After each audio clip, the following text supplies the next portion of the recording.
44 degree पारा कई जगहों पर पार कर चुका है। इस भीषण गर्मी के बावजूद कई ऐसे हिस्से रहे जहां पर लंबी लंबी कतारें देखी गई, इस वक्त भी देखी जा रही हैं। तो वहीं कई ऐसे भी इलाके हैं जहां पर वोटरों का इंतजार किया गया। फिलहाल कई ऐसे सवाल हैं जिसको लेकर दंगल में बड़ी चर्चा हम करने वाले हैं। आदित्य ठाकरे की ओर से वोटिंग को लेकर सवाल उठा दिए गए हैं कि मराठा क्षेत्रों में कम वोटिंग प्रतिशत इसलिए है क्योंकि जानबूझकर वहां पर वो सुविधाएं नहीं दी गई हैं, जबकि बाकी इलाकों में ज्यादा सुविधाएं मुहैया कराई गई हैं। पक्ष विपक्ष के इन्हीं आरोपों पर चर्चा करने के लिए खास मेहमानों की मौजूदगी है, उनका परिचय आपसे करवा देती हूं। प्रेम शुक्ला जी, राष्ट्रीय प्रवक्ता भारतीय जनता पार्टी के हमारे साथ जुड़े हुए हैं। डॉक्टर आशुतोष वर्मा जी, समाजवादी पार्टी के प्रवक्ता हमारे साथ मौजूद हैं। Dhirendra Kumar ji, spokes person LJPR के हमारे साथ हैं। प्रियंका भारती जी, स्पोक्स पर्सन आरजेडी के हमारे साथ जुड़ चुके हैं। स्टूडियो में आशुतोष जी, पॉलिटिकल एनालिस्ट है हमारे साथ, और प्रोफेसर संजय कुमार जी, को डायरेक्टर लोकनीति सीएसडीएस के भी हैं। आप सभी का बहुत बहुत स्वागत है। आपसे चर्चा की शुरुआत करूं उसके पहले हमारे तीन संवाददाता अलग अलग जगहों से हमारे साथ मौजूद हैं। मौसमी सिंह रायबरेली से, अशोक सिंघल अयोध्या से जुड़ चुके हैं। हिमांशु मिश्रा कैसरगंज से हमारे साथ मौजूद हैं। मौसमी, सबसे पहले रायबरेली का क्या है हाल, क्या रहा वोटिंग प्रतिशत, कितना उत्साह, कौन से मुद्दे आज दिन भर वहां पर हावी रहे? बिल्कुल, देखिए, रायबरेली वीवीआईपी सीट मानी जाती है। लखनऊ से ज़्यादा दूर नहीं है, लगभग 80 किलोमीटर पर पड़ती है। काफ़ी अच्छी सड़कें भी हैं और रायबरेली के वोटर जो है लगभग 47% वोटिंग उन्होंने की है 3 बजे तक। तो ये आंकड़ा 60 तक पहुंच सकता है या 60 के ऊपर भी चित्रा जा सकता है। और ख़ास तौर से दिन में गर्मी ज़्यादा थी, सुबह शाम थोड़ी बदली थी। अभी मौका है, जो भी वोटर जो नहीं गया है वो अगर कतार में खड़ा रहता है 6 बजे के पहले तो वो वोट कर सकता है। और सबसे बड़ी बात यह है क्योंकि रायबरेली के अपने मुद्दे हैं, लगातार बीजेपी बेनिफिशरीज की बात करती है, अपनी योजनाओं को गिना रही थी। वहीं जनता जो है वो राष्ट्रवाद के मुद्दे भी गिनाती है, बेरोजगारी और महंगाई को भी गिनाती है। अब देखना होगा कि इस मुद्दों के तराजू में कौन सा मुद्दा ज्यादा हावी होता है। क्या चुनाव हाइपर लोकल हो जाता है या फिर राष्ट्रीय मुद्दों पर लड़ा जाता है? क्योंकि राहुल गांधी की एंट्री से जो इश्यूज हैं वो नेशनल अपने आप हो जाते हैं। और वहीं दिनेश प्रताप सिंह लगातार बोलते आए हैं कि मैं रायबरेली का लाल हूं, यहीं पे रहता हूं, खटिया भी बिननी आती है मुझे और छपड़ा भी छाना आता है। तो उस तरह से वो अपने आप को लोकल स्थानीय कैंडिडेट बता रहे हैं। ठीक है, अब देखना महत्वपूर्ण रहेगा रायबरेली से राहुल गांधी की प्रतिशत दांव पर लगी हुई है, वहां की स्थिति क्या रहती है। रुक कर लेते हैं अशोक सिंघल का, हमारे साथ अयोध्या फैजाबाद से जुड़े हुए हैं। कम से कम कैसरगंज और रायबरेली के मुकाबले फैजाबाद की स्थिति अच्छी है, हालांकि पूरा 49% तो नहीं हो पाया, लेकिन फिलहाल लोगों में थोड़ा उत्साह इन दोनों इलाकों के मुकाबले देखने को मिला है। अशोक, नहीं, देखिए चित्रा, सुबह तो लाइनें लगी हुई थी काफी। कुछ इलाकों में मैं कटरा जो पोलिंग बूथ है, वीआईपी पोलिंग बूथ माना जाता है, मंदिर से 600-700 मीटर की दूरी पर है, वहां पे दिखाई दिया था। लेकिन उसके बाद धीरे धीरे करके लोग इक्का दुक्का पोल करने आ रहे थे। अब मैं फैजाबाद की दूसरी सीट पर आया हूं पोलिंग बूथ पर, वहां पर देखिए कोई इक्का दुक्का लोग यहाँ वोट डालने आ रहे हैं, जबकि 5 बजे ऊपर हो गया है, 5:10 के करीब 5:15 हो गए हैं। लेकिन इस वक्त भी जनरली लाइनें लगी होती थी लंबी, इक्का दुक्का वोट ही लोग डालने आ रहे हैं। तो अमूमन कई जगह पे मैं घूमा फैजाबाद के इलाकों में, अयोध्या शहर में, और ऐसे पोलिंग बूथ पे जहाँ पे साधु संतों के वोट डलते हैं, तो काफी कम दिखाई दिया पोलिंग पर। अगर किया जाए 48.5% के करीब फैजाबाद कॉन्स्टिट्यूंसी में अभी तक वोट डल चुका है 3 बजे तक। लेकिन माना ही जा रहा है 6 बजे, जैसे ही 6 बजे तक का अगर आंकड़ा आएगा तो 60% से ऊपर पोलिंग एवरेज आ सकता है, पोलिंग प्रतिशत आ सकता है। लेकिन लोगों में चित्रा सुबह काफी उत्साह दिखाई दिया था, लंबी लंबी लाइनें थी, साधु संत काफी तादाद में, हनुमानगढ़ी के महंत भी दिखाई दिए और बाकी साधु संत भी अलग अलग अखाड़ों के दिखाई दिए। लेकिन दोपहर को काफी कम था, लेकिन अब थोड़ा धीरे धीरे करके इक्का दुक्का लोग वोट डालने आ रहे हैं। लेकिन कई जगह पर लाइनें भी लगी हुई हैं। लेकिन लोगों में, क्योंकि अयोध्या है, फैजाबाद है, पिछले 2014 से अगर बात की जाए, बीजेपी का यहाँ पर 2 बार से सांसद रहे लल्लू सिंह, और लेकिन समाजवादी पार्टी का भी काफी असर रहा है। 5 विधानसभा सीटों में से 2 समाजवादी पार्टी की हैं और 3 बीजेपी की हैं। तो लेकिन राम मंदिर बनने के बाद एक राम मंदिर का मुद्दा भी काफी दिखाई दे रहा है यहाँ पर लोगों के बीच, क्योंकि 500 साल के बाद, जैसे मैं बोल रहा था कि स्ट्रगल के बाद ये मंदिर बना है।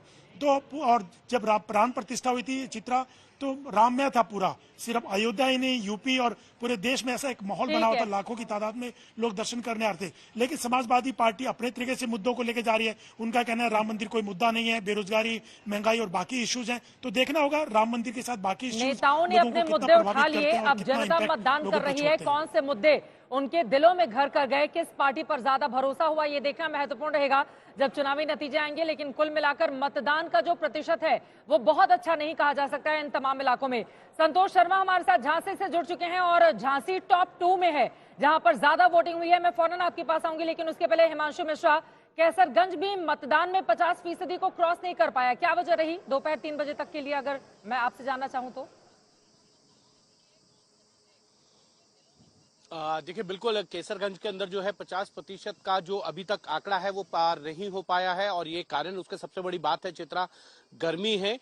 और लोग सुबह लंबी लंबी कतारों में नजर आ रहे थे, लेकिन उसके बाद जैसे जैसे गर्मी बढ़ती चली गई, लोगों का आना कम हो गया है, और अभी इक्का दुक्का लोग जो हैं वो घरों से बाहर आके अपना मतदान कर रहे हैं। अब देखना यह है कि 6 बजे तक कितना मतदान होगा, क्योंकि अंतिम फिगर जो है, क्योंकि उसमें जो पोस्टल बैलेट है, जो 85 साल से ज्यादा उम्र के लोग हैं, वो उनके मतदान जो है घरों पे कराए गए हैं, तो वो उसका आंकड़ा जो है मिला जुला इलेक्शन कमीशन बाद में देगा। लेकिन इतना तय है कि 60% का टारगेट ये मान के चला जा रहा है। कल हमने जब बृजभूषण शरण सिंह से बात की थी तो उन्होंने कहा था कि पिछली बार भी लगभग 60% के करीब मतदान हुआ था, इस बार भी उनको उम्मीद है कि उतना ही मतदान होगा। उनका यह भी कहना था कि मतदान जितना भी हो, लेकिन जीत भारतीय जनता पार्टी की होगी, क्योंकि केसरगंज के अंदर 5 विधानसभा में से जो है 4 विधानसभा सीटें जो है वो भारतीय जनता पार्टी के कब्जे में है। भारतीय जनता पार्टी की तरफ से बृजभूषण शरण सिंह का टिकट काट के उनके बेटे को दिया गया है। उनके बेटे खुद जो है वो एक बेटे विधायक हैं, दूसरे जो छोटे बेटे हैं करण भूषण शरण सिंह, वो चुनावी मैदान में है। अब देखना यह है कि समाजवादी पार्टी किस तरीके से जो है इस चुनौती को पार पाती है, क्योंकि बृजभूषण शरण सिंह तो मैदान में नहीं है, लेकिन उनके बेटे हैं। अब सवाल यह है कि अगर बृजभूषण शरण सिंह का टिकट जो है अंतिम समय पे अनाउंस किया गया, बृजभूषण शरण सिंह से बातचीत का क्रम जो है वो समाजवादी पार्टी ने भी ओपन रखा था, जब वो कोशिश कर रहे थे कि अगर बृजभूषण शरण सिंह या उनके परिवार को टिकट नहीं मिलता है तो बृजभूषण शरण सिंह जो है वो समाजवादी पार्टी से चुनाव लड़ ले। ठीक है, अब स्थिति क्या रहती है? कैसरगंज की बेटे के ऊपर दांव लगाया है भारतीय जनता पार्टी ने, देखना महत्वपूर्ण रहेगा संतोष। लेकिन झांसी के लोग मतलब बड़े रिकॉर्ड की तरफ आगे की ओर बढ़ रहे हैं। 52.03% वहां पर अब तक दोपहर 3 बजे तक की वोटिंग हो गई है, तो कम से कम यूपी के बाकी जिलों के मुकाबले यहाँ की स्थिति अच्छी रही। क्या वजह देख रहे हैं आप इसके पीछे की? देखिए, बिल्कुल झांसी की जो वोटर्स हैं उनका एक तरीके से कंपटीशन शुरू से हो गया था टेम्परेचर के बीच में और झांसी के वोटरों के बीच में। और मुझे लगता है कि झांसी की जनता ने अपने वोटर का जो मताधिकार का प्रयोग किया, वो आज की जो 5वें चरण में जो मतदान हो रहा है उसमें बाराबंकी के बाद झांसी के लोगों ने सबसे ज्यादा बढ़ चढ़ के हिस्सा लिया। वजह यहाँ के लोगों को, भले ही हम कहते हैं बुंदेलखंड के एक बारे में छवि की पिछड़ा इलाका है, लेकिन जागरूकता के अपने मताधिकार के प्रयोग का एक सबसे बड़ा सबूत झांसी के लोगों ने दिया। झांसी ललितपुर लोकसभा सीट पॉलिटिकली अगर कहा जाए इस फेज में, भले ही हम चर्चा रायबरेली की कर रहे हैं, कैसरगंज की कर रहे हैं, लेकिन झांसी भी बीजेपी के लिए और इंडिया गठबंधन के लिए बहुत अहम हो जाता है। 2009 में यहां पर कांग्रेस के प्रत्याशी थे प्रदीप जैन आदित्य, जो 2024 में भी इंडिया गठबंधन के प्रत्याशी हैं, वो मैदान में हैं। और उससे पहले समाजवादी पार्टी का परचम लहराया करता था, कांग्रेस का परचम लहराया करता था, लेकिन 2014 में उमा भारती हुई, 2019 में अनुराग शर्मा को टिकट दिया गया और 2024 में फिर से अनुराग शर्मा को के ऊपर बीजेपी ने दांव लगाया है। अनुराग शर्मा बैद्यनाथ ग्रुप के मालिक हैं और दोबारा से उनको मैदान में उतारा। बीजेपी हैट्रिक करने की कोशिश कर रही है। वहीं दूसरी तरफ कांग्रेस और समाजवादी पार्टी अपने जो किला जो ध्वस्त किया था बीजेपी ने, उसको वापस कब्जा करने की कोशिश में है। तो यही जद्दोजहद है। पॉलिटिकल पार्टी होता है ये देखना महत्वपूर्ण रहेगा संतोष। जल्दी से यूपी से हमको जाना है बिहार। रोहित सिंह हमारे साथ जुड़ चुके हैं। रोहित, हाजीपुर में आप मौजूद हैं, लेकिन ये क्या वजह है? मतलब ऐसा लग रहा है कि बिहार के लोगों को, जहां पर हमने देखा था आतंकवादी घटनाएं होती थी, हालांकि इस बार बारामूला ने तमाम वो रिकॉर्ड तोड़ दिए हैं, तो बारामूला का और बिहार का रिकॉर्ड जो वोटिंग प्रतिशत का है एक ही नजर आ रहा है। बिल्कुल चित्रा, आप सही कह रही हैं। जिस तरीके से वोटिंग चल रही है, चाहे पहले से लेकर अभी 5वें चरण तक, वोटिंग बहुत ज़्यादा उत्साहवर्धक जो है कह सकते हैं नहीं रहा है। 60% का भी जो एक परसेंटेज है, 60%, उसको भी पार करना जो है वो मुश्किल हो रहा है इन 5 चरणों में। लेकिन आज भी देखिए, अभी तक 3 बजे तक के जो आंकड़े आए हैं, तकरीबन 45% वोटिंग हुई है। अब 5 बजे तक का वक्त हो चुका है। माना जा रहा है कि 55% से 58% तक जो है वो वोटिंग होगी। लेकिन जहाँ तक हाजीपुर की बात कह रही थी आप, विरासत की सीट, रामविलास पासवान की सीट, 8 बार वो यहाँ सांसद रहे हैं और अब विरासत संभालने की बारी शायद चिराग पासवान की है। इसीलिए वो अपने पिता की विरासत संभालने के लिए इस बार चुनावी समर में उतरे हुए हैं और आशा कर रहे हैं कि चुनाव जीतेंगे तो पिता की जो 30-40 साल पुरानी विरासत है उसको आगे ले जाएंगे। वहीं दूसरी तरफ एक दिलचस्प लड़ाई सारण में भी जो है इस बार देखने को मिल रही है, रूडी और लालू प्रसाद की बेटी रोहिणी आचार्य के बीच में। चित्रा, ठीक है, अब देखना महत्वपूर्ण रहेगा कौन किस पर भारी पड़ता है। फिलहाल आप तमाम संवाददाताओं का बहुत धन्यवाद।